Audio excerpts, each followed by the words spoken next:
आज इस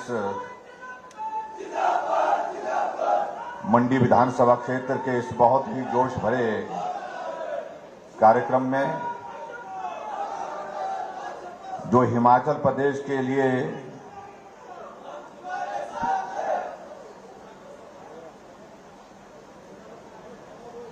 सभी हिमाचल वासियों का आगे बढ़ाने के लिए योगदान रहा है।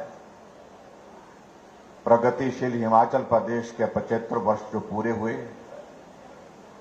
और उस योगदान को सार्वजनिक मंच से मैं उसका आभार जो है उसका श्रेय हिमाचल की जनता को समर्पित करने के लिए पूरे प्रदेश भर में मैं जा रहा हूं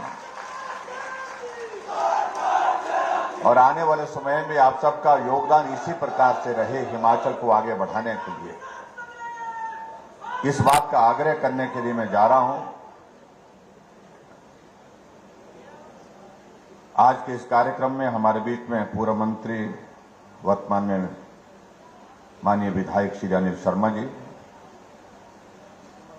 हमारे बीच में जिला परिषद के चेयरमैन श्री पाल वर्मा जी, पूर्व में विधायक रहे श्री डी ठाकुर जी, श्री कन्हैया लाल ठाकुर जी, हमारे बीच में दिल्ली से हमारी मदद करने के लिए यहां पर आए विशेष तौर से श्री आलोक शर्मा जी, आप काउंसलर भी हैं दिल्ली के, हमारे बीच में श्रीमती पायल वैद्य जी, मंडल के अध्यक्ष श्री मनीष कपूर जी, बीडीसी के वाइस चेयरमैन युवा मोर्चा के हमारे साथी भुवनेश ठाकुर जी, यहां उपस्थित मंच पर अन्य सभी पार्टी के पार्षदगण, विधायक, सभी हमारे पंचायती राज संस्थाओं के चुने हुए प्रतिनिधि, उपस्थित सभी भाइयों बहनों, नौजवान साथियों और पत्रकार मित्रों, एक बार फिर से आज आप सबके बीच में यहां मंडी विधानसभा क्षेत्र के कोटली में आप सबके बीच में आने का अवसर प्राप्त हुआ है, आप सबके दर्शन करने का सौभाग्य प्राप्त हुआ है। उसके लिए और गर्मजोशी के साथ आप सबने हमारा अभिनंदन स्वागत किया, उसके लिए मैं आप सबका बहुत बहुत आभार व्यक्त करता हूं। मैं क्षमा चाहूंगा इस बात के लिए कि आप सबके बीच में पहुंचने में बहुत देर हो गई, लेकिन परिस्थिति इस प्रकार की थी, वो एक बहुत ही महत्वपूर्ण कॉन्क्लेव सारे देश भर के टूरिज्म मिनिस्टर की धर्मशाला में आयोजित की गई है। उसका उद्घाटन सत्र में मुझे रहना था और केंद्रीय मंत्री जो पर्यटन के हैं उनका विशेष तौर से आग्रह था कि आपको इसका उद्घाटन करना है। और वहां के बाद एक कार्यक्रम मंडी में भी था छोटा सा, तो सुबह से ये तीसरा कार्यक्रम है। आप लंबे समय से इंतजार कर रहे हैं, मुझे बताया कि आप 10 बजे से बैठ गए थे और अभी मुझे इसके बाद फिर कांगड़ा फिर वापिस जाना है, कांगड़ा के बाद फिर रात को फिर मंडी वापिस आना है, तो ऐसा ये दौर चलता रहेगा। लेकिन मैं आप सबके लिए अपनी ओर से धन्यवाद करता हूं कि बहुत लंबा इंतजार करने के बावजूद आप बैठे रहे। एक ताली अपने लिए बजाइए।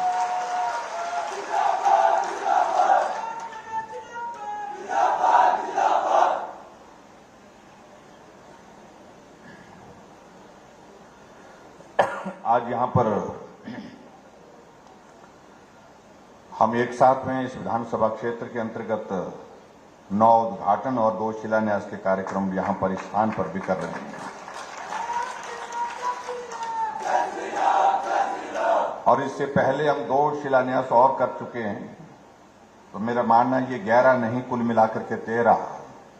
अभी हमने जो एससी का ऑफिस यहां पर इलेक्ट्रिकल का यहां पर मंडी के लिए दिया था, तो उसका भी विधिवत उद्घाटन करके आए हैं और रीजनल सेंटर जो है पॉल्यूशन कंट्रोल बोर्ड का मंडी में वो भी दिया और उसके लिए भवन के लिए शिलान्यास करके भी आए हैं। तो ये सारे कार्यक्रम आपके इस विधानसभा क्षेत्र के अंतर्गत हो रहे हैं और कुल मिलाकर के 16.5 करोड़ रुपए के उद्घाटन और शिलान्यास यहां पर और इसके अलावा लगभग 3.5 करोड़ से ज्यादा का जो है हमारा पोल्यूशन कंट्रोल बोर्ड का वो भवन बन करके तैयार होगा। कुल मिलाकर के 20 करोड़ से ज्यादा के उद्घाटन और शिलान्यास आपके इस विधानसभा क्षेत्र में हो रहे हैं, तो उसके लिए बहुत बहुत बधाई है।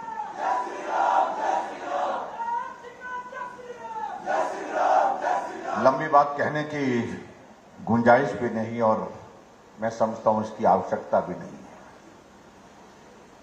हिमाचल प्रदेश के गठन के 75 वर्ष पूरे हुए और इसलिए आजकल आप लोगों ने देखा होगा कि हम हिमाचल प्रदेश में सभी जगह जा रहे हैं।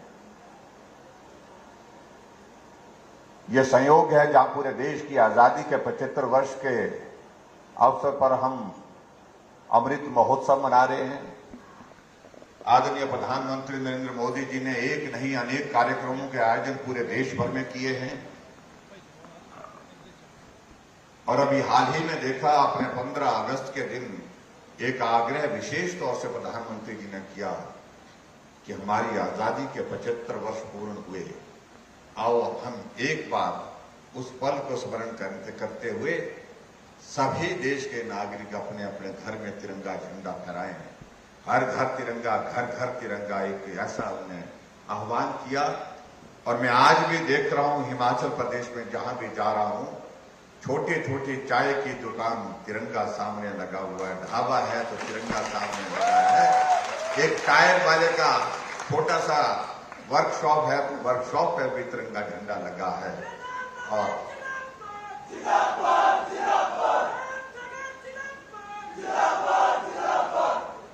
हालांकि कई लोग इस बात को लेकर के प्रश्न खड़ा करने की कोशिश करते हैं कि क्या होगा इससे। हर चीज कुछ होने के लिए नहीं होती है।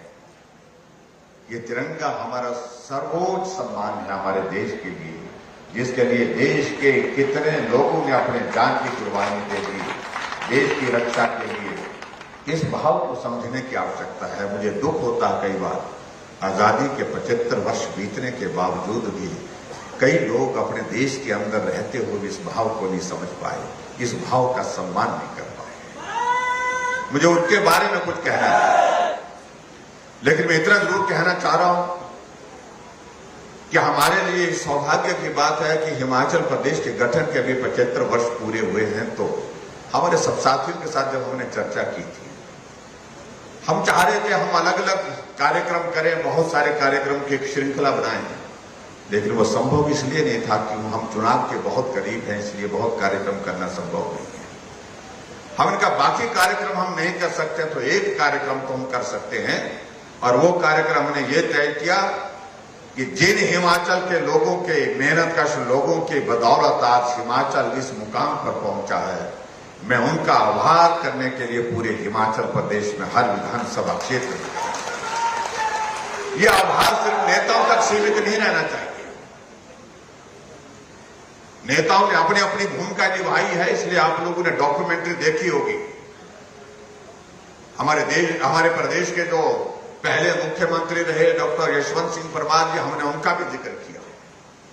श्री वीरभद्र सिंह एक बार नहीं अनेक बार रहे, उनका भी हमने जिक्र किया है। श्री शांता कुमार जी का, प्रेम कुमार धूमल जी का, ठाकुर रामलाल जी का, सबका हमने जिक्र किया। उनका स्वाभाविक रूप से हिमाचल प्रदेश को आगे बढ़ाने में योगदान है। लेकिन नेताओं का सम्मान करते करते हमको ये नहीं भूलना चाहिए कि एक मेहनत कश एक मजदूर का भी इस हिमाचल प्रदेश को आगे बढ़ाने में बहुत जहां नेतृत्व का आभार व्यक्त किया हमने, वहां मुझे लगा कि मैंने कहा ये सबसे आवश्यक है कि हिमाचल प्रदेश में सभी भाई बहनों का आभार व्यक्त करने के लिए मुझे हिमाचल प्रदेश में सब विधानसभा क्षेत्र में जाना चाहिए। और आज उसी के निमित्त मैं आपके बीच में जाऊं।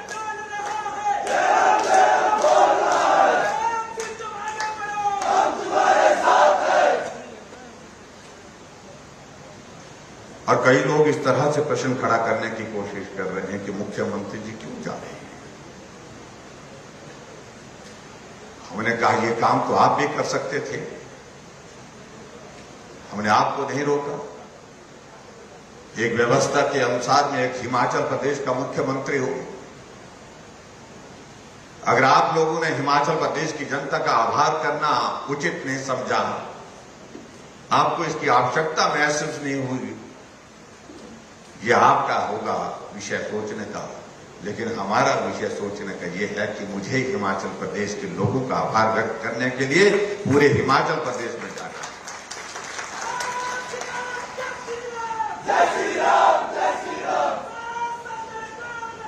और एक मजदूर ने मजदूरी करते हुए अपना योगदान दिया, एक कर्मचारी ने नौकरी करते हुए अपना योगदान दिया, एक बागवान ने, एक किसान ने मेहनत करते हुए अपना योगदान दिया, एक नौजवान ने अपना योगदान दिया, एक बुजुर्ग ने अपना योगदान दिया, एक माता बहनों ने हमारी जो है उन्होंने अपना योगदान दिया।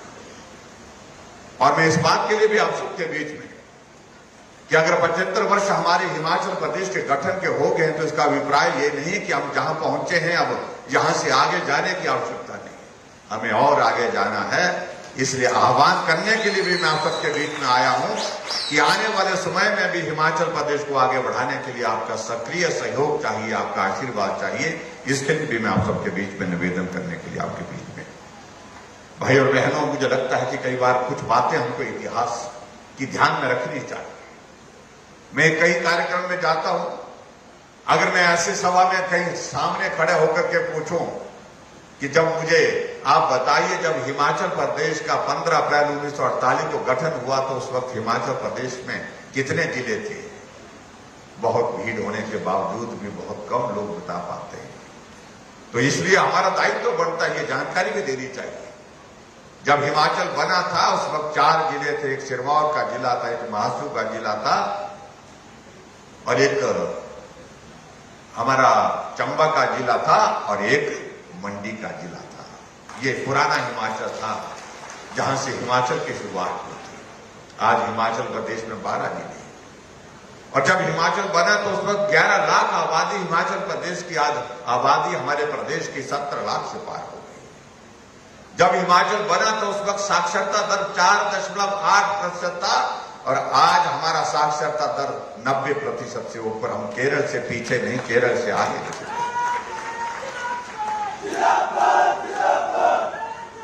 और ये भी देखिए, हिमाचल प्रदेश में जब सड़कों का हम जिक्र करते हैं, जब हिमाचल प्रदेश बना तो हिमाचल प्रदेश में 228 किलोमीटर सड़क थी और आज मेरे हिमाचल प्रदेश में 39,500 किलोमीटर सड़क है। और जब आज सड़कों का मैं जिक्र करता हूं तो स्वाभाविक रूप से मैं कहता हूं कि अगर सही मायने में हिमाचल के गांव में रहने वाले लोगों की पीठ का बोझ उतारने में सबसे ज्यादा किसी नेता का योगदान है, नेतृत्व का योगदान है, वो हमारे देश के पूर्व में प्रधानमंत्री रहे अटल बिहारी वाजपेयी जी का योगदान है। वो किस लिए, कई बार कई बोलते हुए किस लिए रहा, उनका क्या योगदान। अटल जी जब प्रधानमंत्री थे उस वक्त उन्होंने प्रधानमंत्री ग्राम सड़क योजना की शुरुआत की थी। आज अगर हिमाचल प्रदेश में 39,500 किलोमीटर सड़क सारी कुल मिलाकर के बनी है, उसमें 20,000 किलोमीटर सड़क जो है प्रधानमंत्री ग्राम सड़क योजना के माध्यम से बनी। तो अटल जी ने उस वक्त 60,000 करोड़ रुपए की लागत से शुरुआत की। उस वक्त अटल जी ने इस बात का जिक्र किया था। मुझे प्रसन्नता होती है कि शहर बस गए, बड़े सुविधाओं के साथ आज शहर आगे बढ़ रहे हैं। लेकिन जब मैं गांव में जाता हूं तो मैं देखता हूं मेरे गांव के लोगों की पीठ का बोझ अभी भी उतरा नहीं। गांव का आदमी अगर पहाड़ उतर रहा है तो पीठ में बोझ लेकर के उतर रहा है। गांव का आदमी अगर पहाड़ चढ़ रहा है तो पीठ में बोझ डाल करके जो है वो चढ़ाई चल रहा है। ये गांव का बोझ, गांव के लोगों का पीठ का बोझ उतारना चाहिए, ये भाव था उनका। और इसलिए उन्होंने कहा कि प्रदेश के पास संसाधन नहीं होते, प्रदेश के पास इतना पैसा नहीं होता जितना सड़कों के लिए वहां पर चाहिए। इसलिए मैं केंद्र सरकार की ओर से ये योजना शुरू कर रहा हूं, प्रधानमंत्री ग्राम सड़क योजना, और 60,000 करोड़ रुपए की लागत से उसकी शुरुआत की। आज गांव-गांव में सड़कें पहुंच गई। भाइयों बहनों, बहुत बातों का हम जिक्र करें। तो बहुत वक्त लगेगा। आप सबके आशीर्वाद से हिमाचल प्रदेश में मुझे पिछले 5 वर्ष से सेवा करने का अवसर प्राप्त हुआ है। ये सौभाग्य है। घूमता घूमता यहां पहुंचने में वक्त बहुत लग गया, लेकिन आखिरकार बारी आई है। और बारी आई है तो अब मुझे लगता है कि आप सबके बीच में पिछली बार की परिस्थिति तो अलग तरह की परिस्थिति थी। ना आपने सोचा था, ना हमने सोचा था। जब सोचा नहीं था और जो सोचा नहीं था वो अपने आप ऐसी स्वतः ही अपनी एक परिस्थिति ऐसी निर्मित हुई कि हमें एक अवसर प्राप्त हुआ। लेकिन ये अवसर क्या एक ही बार होना चाहिए या बार बार होना चाहिए, ये मुझे लगता है कि इस भाव को समझने की आवश्यकता है। असली में मुझे आप सबके बीच में यही कहना है कि हिमाचल प्रदेश में 68 विधानसभा क्षेत्र में से यह अवसर एक व्यक्ति को मिल पाता है। जब एक व्यक्ति को मिल पाता है तो स्वाभाविक रूप से यह अवसर मिला, तो इस अवसर को संभालना, इसको सहज करके रखना, इसका सम्मान रखना, ये हम सब का दायित्व है। ये मैं आप सबके बीच में कहता हूं। लोग हमारे बीच में इस प्रकार की बात कहने की कोशिश करते हैं। जब हम जिक्र करते हैं हिमाचल के हर क्षेत्र के विकास का जिक्र करते हैं, जब हम जिक्र करते हैं मंडी का जिक्र करते हैं, तो कई बार कुछ लोगों का व्यवहार में ऐसा आता है कि जैसे कि मंडी हिमाचल का हिस्सा ही नहीं। कम से कम मुझे लगता है कि इस तरह की सोच जो है वो अच्छी नहीं है। पूरा हिमाचल अपना है। पूरे हिमाचल प्रदेश में हमने सर्वांगीण विकास किया है, सर्वत्र विकास किया। मैं ये कांग्रेस के मित्रों को कहना चाहता हूं। और आज मैं हिमाचल प्रदेश में किसी भी विधानसभा क्षेत्र में जाता हूं, हर विधानसभा क्षेत्र में सैकड़ों करोड़ रुपए के उद्घाटन और शिलान्यास के काम इसलिए हो पा रहे हैं क्योंकि वहां हमने कभी इस बात को नहीं देखा कि विधायक किस दल से है, किस पार्टी से है। हमने एक ही बात को देखा, इस क्षेत्र की आवश्यकता यह है, इसलिए यहां पर यह काम होना चाहिए। हमने इस बात को देखा कि इस क्षेत्र की जरूरत यह है, विकास की दृष्टि से इस तरह से यहां पर काम करना चाहिए, और उस तरह से जनभावनाओं का सम्मान करते हुए हमने उस काम को करने की कोशिश की। और इस तरह से मैं यहां भी कह सकता हूं, ये मंडी विधानसभा क्षेत्र में भी हमने प्रयत्न किया है, हर तरह से प्रयत्न किया है कि हम यहां सब मिलकर के काम करें। और मुझे इस बात की खुशी है कि मंडी आगे बढ़ा है, और मंडी आगे बढ़ने में आप सबका जो योगदान रहा उसके लिए मैं आप सबका आभार भी व्यक्त करता हूं।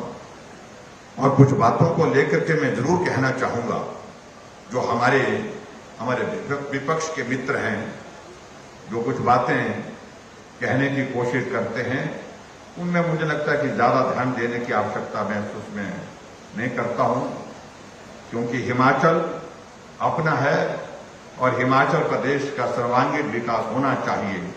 और उस दृष्टि से हम सब लोगों ने काम करने की कोशिश की है। उस तरह से आप सबका बहुत बड़ा सहयोग रहा है। मुझे इस बात को कहते हुए प्रसन्नता है, आपके इस विधानसभा क्षेत्र के अंतर्गत एसडीएम का ऑफिस खोलने की बात थी। एसडीएम का ऑफिस खोलने की बात थी, उसको पूरा किया गया। आपके इस विधानसभा क्षेत्र के अंतर्गत जो आज हम शिलान्यास और उद्घाटन के कार्यक्रम यहां पर करने जा रहे हैं, उन सारी चीजों को लेकर के आप सबका कहना था कि इस क्षेत्र के विकास के लिए जरूरतें हैं, इनको पूरा करना चाहिए। उस तरह से हम कर रहे हैं।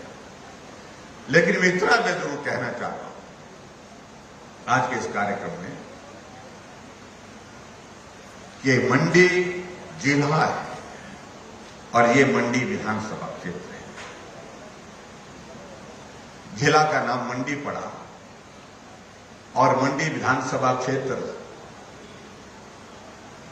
हमारा ये मंडी हर हालत में सारा साथ चलना चाहिए, चाहे वो मंडी विधानसभा क्षेत्र की बात करें, चाहे वो मंडी जिला की अगर बात करें, साथ चलना होगा। और इस 5 वर्ष के कार्यकाल में भाई और बहनों हमने ईमानदारी से प्रयत्न किया है कि गरीब के बीच में रह करके काम करने की कोशिश की है। हमारे कुछ साथी हमारी बातों से नाराज होते हैं, कुछ लोगों को लगता है कि मुझे कुछ कहना ही नहीं चाहिए। उस दल में, उस पार्टी में कुछ लोग मॉडल की बात करते हैं। हमने कहा मॉडल पर जाओगे तो मैं कहा वो मॉडल चले नहीं है, वो मॉडल फेल हो गए। अपनी अपनी बात कहेंगे अपने सरकार की। हम तो एक बात कहते हैं, देश की आवश्यकता आज मोदी मॉडल की है और प्रदेश की आवश्यकता भी हिमाचल प्रदेश की मोदी मॉडल की है। मोदी मॉडल को लेकर के आज पूरा विश्व अध्ययन कर रहा है, रिसर्च कर रहा है, शोध कर रहा है और आज महसूस किया जा रहा है कि अगर भारत विश्व की 5वीं सबसे बड़ी इकॉनमी बन सकती है, आर्थिक शक्ति बन सकती है, तो स्वाभाविक रूप से आज के वर्तमान नेतृत्व नरेंद्र भाई मोदी जी का उसमें बहुत बड़ा योगदान है, सबसे बड़ा योगदान। अब कल्पना करो उसका कितना आनंद आता है इस बात को देखते हुए।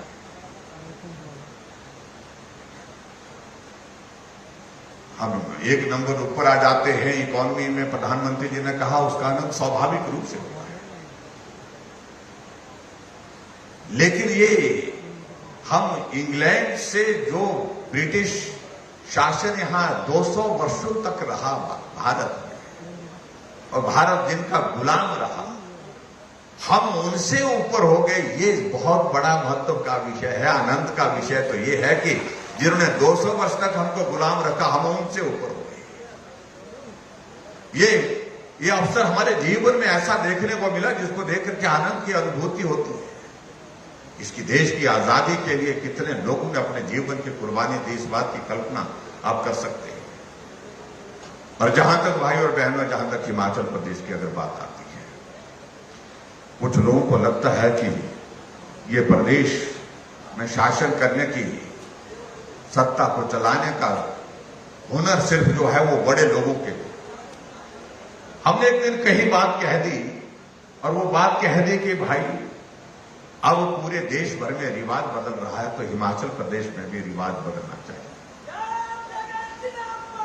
हमारी बात को बहुत सारे लोग बुरा मान गए, बहुत सारे बुरा मान गए कि रिवाज बदलने की बात क्यों कह रहे, रिवाज तो अच्छे होते हैं। हमने कहा रिवाज कुछ अच्छे होते हैं, उनको तो और मजबूत करना चाहिए, लेकिन कुछ रिवाज प्रदेश के लिए, समाज के लिए, देश के लिए अच्छे नहीं होते, तो उनको जो है बदलना भी चाहिए। और भाई और बहनों, में एक बात जरूर कहना चाहता हूं, हम रिवाज बदलने की बात आज नहीं कह रहे। हमने हिमाचल प्रदेश में जिस दिन सत्ता संभाली थी, हमने रिवाज बदलने की शुरुआत उस दिन से की।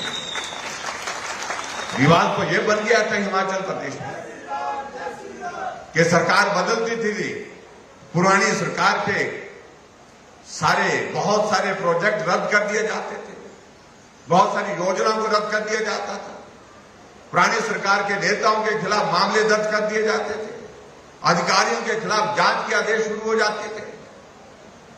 हमने कहा देवभूमि हिमाचल प्रदेश में इस परंपरा को रोकने की आवश्यकता है, इस रिवाज को रोकने की आवश्यकता है। ये बदले की भावना से हर वक्त हम काम करते रहे, इससे कोई, मैंने देखा, मैं 25 साल से हिमाचल प्रदेश की विधानसभा के अंदर हूं, मैंने किसी का भला होते देखा नहीं, इसमें नुकसान होते जरूर देखा है। हर विकास को बदलना चाहिए।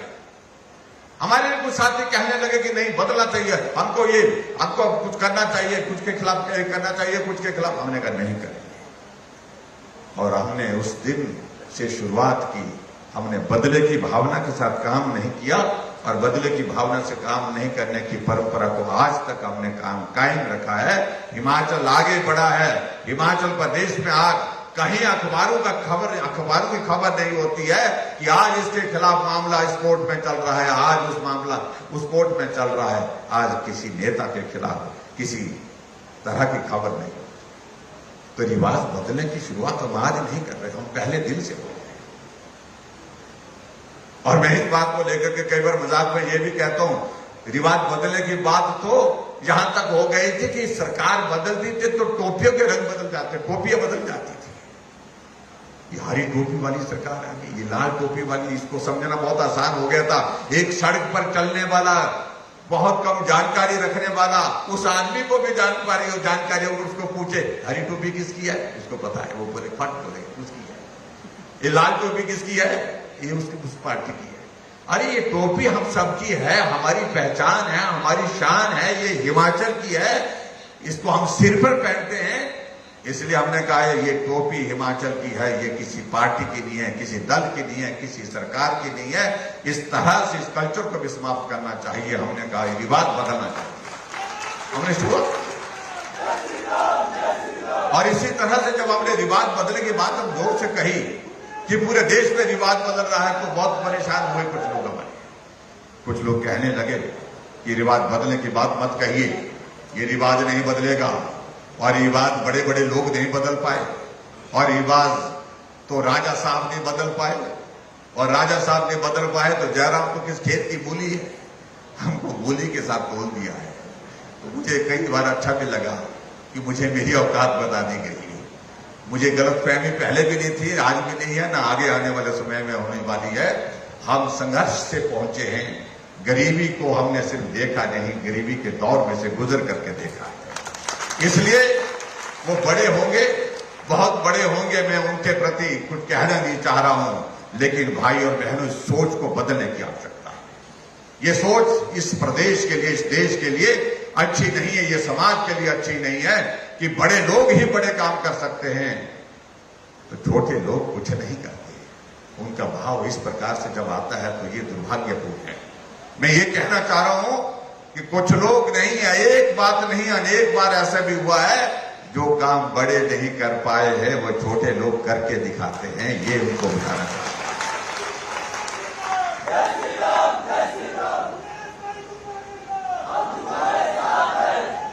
और इसलिए मैं आप सबके बीच में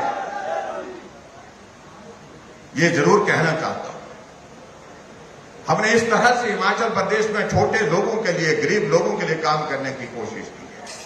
चाहे वो पेंशन देने की बात है, वो 400 करोड़ रुपए खर्च करते थे पेंशन पर, हम जो है 1300 करोड़ रुपए हिमाचल प्रदेश में खर्च कर रहे हैं। वो बड़े लोग थे और हम तो छोटे लोग थे। वो हर घर में गैस का चूल्हा देने में सफल नहीं हो पाए, हमने हर घर में गैस का चूल्हा पहुंचाया। 3,35,000 गैस के चूल्हे हमने घर घर में पहुंचाए। उनको गरीब आदमी के ख्याल नहीं आया कि गरीब के घर में भी गैस का चूल्हा होना चाहिए। हमने हर घर में गैस का चूल्हा पहुंचाया। वो बड़े लोग थे, हम छोटे हैं, लेकिन हमने छोटे लोगों के लिए सोचा, गरीब के घर में भी गैस का चूल्हा होना चाहिए। हमने आगे बढ़कर के हमने गरीब लोगों के इलाज के लिए, इस बात के लिए सोचा कि उनके लिए भी मदद होनी चाहिए। हमने हिमकेयर की शुरुआत की। गरीब आदमी का जीना कितना मुश्किल हो जाता है जब वो कोई बीमारी का शिकार हो जाता है। बड़े लोगों की सोच वो नहीं बन पाई, लेकिन हमने छोटे आदमी होकर के छोटे लोगों के लिए सोचा कि उनकी जिंदगी भी हमारे के बराबर, बड़े लोगों के बराबर है। जिंदगी चाहे बड़े लोगों की है चाहे छोटे लोगों की है, जिंदगी सबकी कीमती है, सबकी जितनी जरूरी है वो सबकी है, चाहे वो छोटा है बड़ा है। इसलिए छोटे के इलाज के लिए हिमकेयर की हमने शुरुआत की। 300 से ज्यादा लोगों का, 320-25 हजार, 3 लाख से 3,20,000 लोगों का इलाज हम उसमें स्वस्थ होकर के उनको घर भेजने में सफल हुए। आज यहां पर माताएं बहनें बड़ी संख्या में बैठी हैं। हम इस बात को देखते हैं, माताएं बहनें काम करने के लिए घर से बाहर निकलती है। आबादी का आधा हिस्सा हमारी महिला शक्ति का है। ऐसे में हमने तय किया कि आने जाने का किराया माताओं बहनों के लिए आधा कर दिया जाएगा। हमने निर्णय किया और उसका इस बात को बड़े लोग नहीं सुनते, लेकिन जब हमने इस बात की घोषणा की तो कहा कि महिलाओं को मुखखोर बना दिया। ये शब्द उचित नहीं है। मैं कहना चाह रहा हूं मित्रों को, माताओं बहनों का सम्मान करना सीखिए। शब्दों का चयन किस प्रकार से करना है, इस बात को थोड़ा सोच समझ करके करें। मुखखोर शब्द जो है, ये मैं समझता हूं मातृशक्ति के सम्मान के विपरीत है, उनका अपमान करने की बात है इसमें। इसलिए हमने कहा कि हमने मुफ्तखोर नहीं बनाया, हमने सिर्फ राहत दी है, हमने मदद की है। आधा किराया ले रहे हैं, आधा नहीं ले रहे हैं, इस भाव को समझने की जरूरत है। और उसके बाद आगे बढ़कर के हमने ये भी तय किया कि हिमाचल प्रदेश में हम बिजली पैदा करते हैं तो बिजली पैदा करते हैं, हम दूसरे प्रदेशों को बिजली बेचते हैं। हमारे गरीब लोग, मध्यम वर्ग के लोग, उनके लिए कुछ राहत देनी चाहिए। तो इसलिए हमने 125 यूनिट बिजली भी जो है जीरो बिल के साथ जुलाई के महीने से शुरू किया। लेकिन जब हमने शुरू किया तो हमको कहते हैं कि मुफ्तखोर बना रहे हो, अपने भाषण दे रहे, गारंटी दे रहे हैं। कांग्रेस के लोग गारंटी दे रहे हैं जिनकी अपनी गारंटी नहीं है, वो गारंटी दे रहे हैं। हम जब आएंगे तो हम 1500 रुपए हर महिला को देंगे हिमाचल प्रदेश में। जब हम सत्ता में आएंगे तो हम 300 यूनिट बिजली के फ्री देंगे। भाई तुम क्या करने जा रहे हो? जो हमें तुम कह रहे हो कि मुफ्तखोर बना रहे हो, तुम क्या कहने जा रहे हो? मैं उस पर कोई टिप्पणी नहीं करना चाह रहा हूं। मैं सिर्फ इतना ही कहना चाह रहा हूं कि क्या जिन प्रदेशों में कांग्रेस पार्टी की सरकार है वहां पर दिया जा रहा है? नहीं दिया जा रहा है। जो बघेल साहब वहां से मुख्यमंत्री छत्तीसगढ़ के हिमाचल प्रदेश में इस घोषणा करने के लिए आए थे, क्या वो अपने प्रदेश में दे रहे हैं बिजली 300 यूनिट? क्या वहां पर महिलाओं को 1500 रुपए महीने का दे रहे हैं? जब अपने प्रदेश में नहीं दे रहे हैं तो हिमाचल प्रदेश में कहां से देंगे? और ऊपर से बात कह रहे हैं कि जब हम आएंगे तब की बात कर रहे हैं। और हम ये सारी चीजें करके चले हुए हैं। और आने की बात तो कह रहे हैं, आने देंगे तब होगा ना, आने देंगे ही नहीं होगा। क्यों देंगे? किस लिए देंगे? कहां लोगों ने आने दिया उनको पूरे देश भर में? अभी हाल ही में 5 प्रदेशों के चुनाव हुए, शोर तो बहुत डाल रहे थे कि हम आ रहे, लेकिन आए कहीं, दिखे कहीं? उत्तर प्रदेश में 400 से ज्यादा सीटें हैं, 367 सीटों पर कांग्रेस पार्टी की जमानत हुई, 2 सीटें कांग्रेस पार्टी की आई है। और इसी तरह से मैं ये भी कहना चाह रहा हूं, उत्तर प्रदेश के बाद जिन राज्यों में भाजपा की सरकारें थी, 4 राज्यों में, चारों के चारों में भाजपा फिर सत्ता में आई है। तभी हम कह रहे हैं कि जब पूरे देश में रिवाज बदल गया। उत्तराखंड जब से बना है तब से हर 5 वर्ष के बाद सरकार बदल जाती थी। अब की बार रिवाज बदला, धामी जी थे, फिर धामी जी आ गए। उत्तर प्रदेश में हर 5 वर्ष के बाद पिछले 37 वर्षों से सरकार बदल रही थी। अब की बार योगी जी थे और योगी जी फिर आ गए। मणिपुर में फिर भाजपा की सरकार, गोवा में फिर भाजपा की सरकार, हरियाणा में 2014 के बाद 2022 हो गया, भाजपा की सरकार लगातार चली हुई है, दूसरी बार सरकार चली हुई है। जब पूरे देश भर में रिवाज बदल गया तो हम क्यों छोड़े भाई? तो हम भी बदलेंगे, अब की बार रिवाज बदलेंगे। इस भाव के साथ मुझे लगता है कि हमको काम करना है और उसके लिए आप सबका आशीर्वाद चाहिए। और उसके लिए जो जरूरी है भाई और बहनों, उसके लिए जरूरी है, एक बार मुझे लगता है कि जिस बात के लिए जो हमारे कुछ लोग ऐसा कहते हैं कि जो बड़े बड़े लोग नहीं कर पाए, तो मुझे लगता है कि जो बड़े बड़े लोगों की बात कहने वाले, तो आओ हम छोटे लोग सारे इकट्ठा हो जाते हैं, हम इस काम को करके देंगे। और बड़े बड़े लोग जो जिस काम को नहीं कर पाए हैं, आओ हम छोटे लोग उस काम को पूरा करें। यही मैं आपके बीच में निवेदन करना चाहता हूं। भाई और बहनों, मुझे इस बात की खुशी है कि आदरणीय प्रधानमंत्री नरेंद्र भाई मोदी जी का हिमाचल के साथ बहुत बड़ा एक लगाव है, एक स्नेह है। 4 साल पूरे होने पर मंडी के पटल के मैदान में ऐतिहासिक रैली संबोधित करने के लिए आदरणीय प्रधानमंत्री जी आए थे। अभी 24 तारीख को फिर से देश के यशस्वी प्रधानमंत्री हिमाचल प्रदेश में पटल के मैदान में आने वाले हैं और एक विशाल सभा नौजवानों की, जो हिमाचल प्रदेश के नौजवानों को अपना संदेश देने के लिए आए। युवा मोर्चा के सब साथियों से मेरा निवेदन है, और जिनकी उम्र सबकी जो अपने आप को युवा मानते हैं, युवा तो हम भी मानते हैं, लेकिन इसमें तय किया है कि भाई कि 40 साल से नीचे के सारे साथी इसमें पहुंचे। तो मैं आप सबसे निवेदन करना चाहूंगा, यहां से मंडी से, यहां से इस विधानसभा क्षेत्र से कम 8-10 हजार नौजवान उस दिन पटल के मैदान में प्रधानमंत्री जी का अभिनंदन और स्वागत करने के लिए आने चाहिए। उसके लिए मैं आप सबसे निवेदन करता हूं और मुझे पूरा भरोसा आप आएंगे। और जहां तक बात रहती है यहां हमारी पार्टी की, हिमाचल प्रदेश में हमारी पार्टी की सरकार बनेगी, निश्चित रूप से बनेगी, कोई ताकत रोक नहीं सकती। मैं इस बात को दावे के साथ कहता हूं। हमने दौर देखे हैं सरकार के, जब अंतिम दौर आता है, जब कार्यकाल पूरा होने को आता है, तो हम लोगों को बोलते थे कि आओ जी कार्यक्रम में आओ, तो लोग आते नहीं थे। और आज हम इस बात को देख रहे हैं पूरे हिमाचल प्रदेश में सरकार का कार्यकाल पूरा होने जा रहा है, लेकिन हजारों की संख्या में जोश के साथ लोग आ रहे हैं, लोग कार्यक्रमों में हिस्सा ले रहे हैं।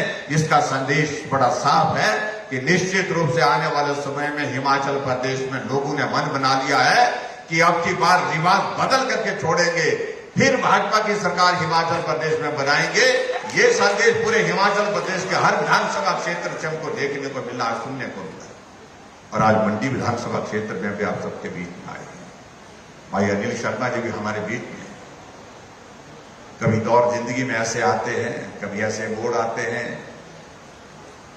जुदा भी हो जाते हैं, परिस्थिति ऐसी होती है। कभी मोड़ ऐसे भी आते हैं जहां फिर मिल जाते हैं, मिल करके आगे चलते हैं। इन सारी चीजों के लिए रास्ते क्या हो सकते हैं, मंडी के लिए बेहतर क्या हो सकता है, ये हम सब लोगों को, लोग तो साथ चलने वाले हैं, लोग साथ चलने वाले हैं, मोदी जी के साथ चलने वाले हैं, मोदी जी को ताकत देने वाले हैं, लोगों का भाव ये। लेकिन हमको भी अपने मूड को, अपने मन को जो है मोदी जी के साथ ले चलने के लिए आने वाले समय में एक दिशा में चलना है। उसके लिए मुझे लगता है कि आने वाले समय में सब मिल करके चलें, मंडी विधानसभा क्षेत्र का विकास हो, मंडी तरक्की के रास्ते पर आगे बढ़े। उस भाव की जो जरूरत है, सब जो मंच पर बैठा हुआ नेतृत्व, हम सब मिलकर के चलेंगे और मंडी के इस विधानसभा क्षेत्र का विकास, ये हमारी प्राथमिकता है। इस प्राथमिकता को हम और तेजी से आगे बढ़ाने की हम कोशिश करेंगे, ये मैं आपके बीच में कहना चाहता हूं। और यहाँ जो हमारे मंडल के अध्यक्ष जी ने और सब लोगों ने जो मांग पत्र हमको दिया है, वो बहुत विस्तृत है, बहुत लंबा है। और लंबा है तो इसलिए मैं इनका ही जिम्मा, मंच पर बैठे नेताओं का इनका जिम्मा लगाता हूं कि आप थोड़ा उसमें बैठे, कुछ चीजें जो की जा सकती है उन चीजों को लेकर के विचार करें। मैं एक एक चीज को लेकर के कोई घोषणा यहां नहीं कर रहा हूं, क्योंकि समय की भी कमी है। और मैं समझता हूं कि हमारा नेतृत्व आपस में बैठ करके जो कुछ निर्णय कर ले, और उसके बाद जो मैं कर सकता हूं उसमें वो करने की लिए कोई कसर नहीं छोड़ूंगा। इतना ही मैं कहना चाहता हूं, आओ हम लोग आगे बढ़े, मिलकर के काम करें और हिमाचल प्रदेश में फिर से भारतीय जनता पार्टी की सरकार बनाने में अपना योगदान दे। ये जरूरत मंडी की भी है, ये जरूरत शिमला की भी है, ये हिमाचल प्रदेश के हर जिले की जरूरत है, हर विधानसभा क्षेत्र की जरूरत है। नरेंद्र मोदी जी के नेतृत्व में देश आगे बढ़ रहा है और उनके मार्गदर्शन में हिमाचल भी आगे बढ़ेगा, ऐसा पूरा विश्वास है, ऐसा हमें पूरा भरोसा है। ऐसा नेतृत्व जो पूरे देश को पूरी ताकत के साथ आगे बढ़ाने में, विश्व के मानचित्र पर अलग पहचान के साथ खड़ा करने में सफल हुए हैं, तो निश्चित रूप से ऐसे नेतृत्व को हमें ताकत देनी है, मजबूती देनी है। और मंडी में जो मंच पर बैठा नेतृत्व, हम सब बैठेंगे, मिल करके तय करेंगे, मिल करके आगे बढ़ेंगे। और जहां थाना प्लान की अगर बात की गई है, वो बहुत महत्वपूर्ण प्रोजेक्ट है, उसमें कुछ एक चीजें आगे बढ़ी हैं और आगे बढ़ने के साथ साथ में मैं आपको विश्वास दिलाता हूं इस काम को भी पूरा करेंगे। ये मैं आपके बीच में कहता हूं, पूरा करके छोड़ेंगे। और मंडी के हमारी जो कमिटमेंट्स है, मंडी में एयरपोर्ट होना चाहिए, हम उस दिशा में आगे बढ़ रहे हैं। मंडी में शिवधाम का काम, उसका काम प्रगति पर चला है, उसको आने वाले समय में और तेजी लाने की कोशिश करेंगे। मंडी के अंदर पार्किंग बननी चाहिए, उसका काम यहाँ पर चला है। मंडी के अंदर विकास की और जितनी भी हमारी चीजें हैं, मंडी में हमारी स्टेट की अपनी यूनिवर्सिटी बननी चाहिए। इसका एक आपका एक भाव था, मंडी में स्टेट यूनिवर्सिटी शिमला के बाद अगर दूसरी बनी है तो वो मंडी को दी है। तो इसलिए मैं आप सबके बीच में कहना चाहता हूं कि बहुत कुछ हुआ है, लेकिन बहुत कुछ होना बाकी है। और वो बहुत कुछ होना जो बाकी है, उसके लिए आवश्यकता है कि हम मिलकर के आगे चले, एक साथ मिलकर के चले। और हिमाचल प्रदेश में भारतीय जनता पार्टी की सरकार बनाने में अपना सहयोग दें। इतनी ही बात आज के इस कार्यक्रम में कहना चाहता हूं। बहुत बहुत धन्यवाद। नमस्कार। जय हिंद।